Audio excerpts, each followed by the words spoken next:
بلکہ وہ تو کائنات کے مقتدا کی سیرت ہے۔ وہ کب کپا اٹھا، وہ گھبرا گیا، وہ دوبارہ ورق گردانیوں کو کرتا رہا، دوبارہ تعصب کی عینت کو اتار کے اوراق کو پڑھتا رہا۔ حضرات گرامی کی طرف وہی اس کا فیٹ ہوا جو آج سے پہلے کئی غیر جانبداروں کا فیٹ ہوا تھا، وہی اس کا مقدر بنا جو آج سے پہلے ہر غیر متعصب محقق کا مقدر بنا تھا۔ جیروم وین کلیورن باہر نکلا، اس نے اس امر کا اعلان کر دیا۔ اس نے کہا چند مہینے قبل تو میں نے یہ بات کہی تھی، قرآن مجید زہریلی کتاب ہے، لیکن آج میں اس امر کا اعلان کر رہا ہوں، اشہد ان لا الہ الا اللہ و اشہد ان محمد رسول اللہ۔ حضرات گرامی قدر، کائنات کے مقتدا کی سیرت اتنی اثر انگیز ہے، اتنی اجلی ہے اور اتنی خوبصورت ہے کہ تہذیبی تفاوت کے باوجود بھی اور تہذیبوں کی دوری کے باوجود بھی جب مغرب میں بیٹھا ہوا بھی انصاف پسند آدمی حضرت رسول اللہ کی سیرت کا مطالعہ کرتا ہے، وہ سمجھ جاتا ہے یہ عام انسان کی سیرت و کردار کی بات نہیں بلکہ کائنات کے مقتدا کی بات ہے۔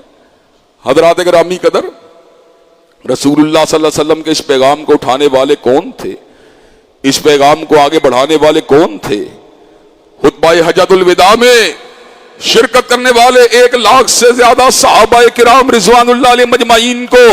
حضرت رسول اللہ نے ان کے سامنے اس بات کو رکھ دیا، میں نے عرش والے کے پیغام کو تم تک پہنچا دیا۔ صحابہ کرام نے اس بات کی شہادت دی۔ حضرات گرامی کے اندر کوئی مصر میں داخل ہوا، کوئی رومت الکبریٰ میں داخل ہوا، کوئی ایران میں داخل ہوا، اپنے استاد، اپنے عظیم استاد، اپنے عظیم معلم امام کائنات سید العرب والعجم حضرت خاتم النبیین کے پیغام میں وہ تاثیر تھی، وہ قوت تھی، وہ جہاں پر جاتے رہے وہاں کے دروازے کھلتے رہے، وہاں پہ اندھیرے دور ہوتے رہے، وہاں پہ روشنی پھیلتی رہی۔ اس لیے کہ حضرت رسول اللہ کی سیرت کے اندر وہ اعجاز ہے کہ حضرت رسول اللہ کے بارے میں کسی کہنے والے نے کہا تھا، بالغ الاولا بکمالہ کاشف الدجا بجمالہ حسنت جمیع حصالہ صلو علیہ وآلہ۔ اللہ نے ایسے کمالات عطا کیے کہ بلندیوں کی طرف ہی جاتے رہے، کاشف الدجا بجمالہ، اللہ نے ایسا حسن عطا کیا تھا جس نے اندھیروں کے سینوں